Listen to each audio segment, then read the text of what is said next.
ico twagomba kuvuga, twagomba gushimira mama, tumushimira kuri buri kimwe yakoze, agashobora kwitanga kuri biriya na biriya, akagira ibyo ahevye kugira ngo papa amare iminsi yaramaze, kubera yaragwaye akagwara cane. Gusa mama ntiyigera adendera ikigo, yama buri gihe amwitaho uko agerageza ashoboye. Rero twese twomukengurukira imbere y'abantu n'ishengero ku bikorwa yakoze. Twebwe twari dushobora kuronka uko mama twamushimira, kubera twarakunda kugwaragurika kubera ziriya ndwara ziwe yaragwaye. Ngaho turashimiye mama kwitanga yakoze.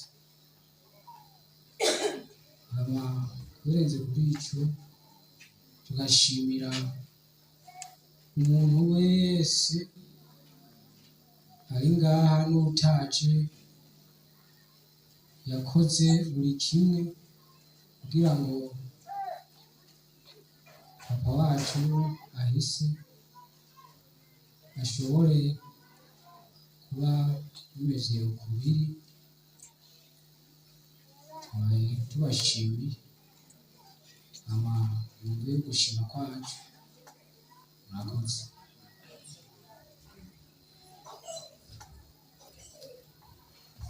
Imana nishimwe. Haleluya.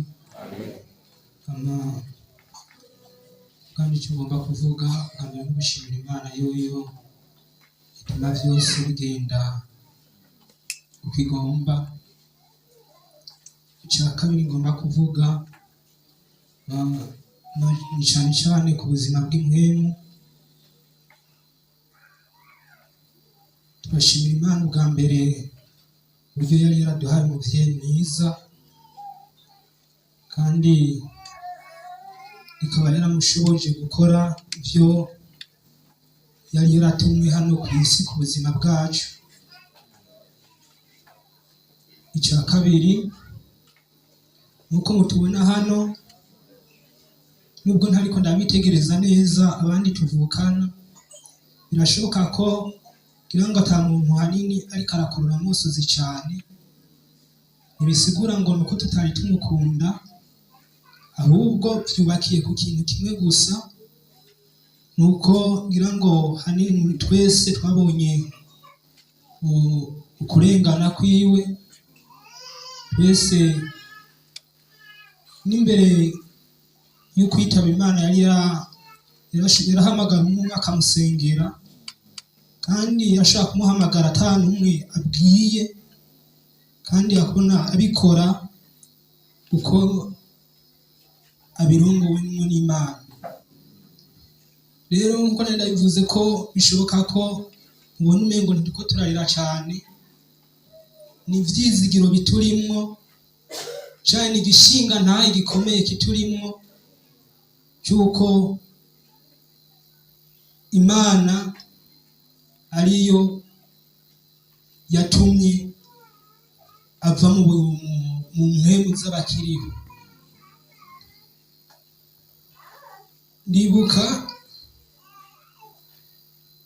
ariko agomba kurengana uwo munsi nyene, yarambwiye ngo randi ivyo wakoze birakwiye bayi. Imvugo nk'iyo irasigura ikindi kintu kimwe, sigura ngo umuntu asezera ukaba afise ivyizigiro vyo kuzosubira kuboneka. Na cane cane twebwe abizera ko hariho izuka ry'abapfuye.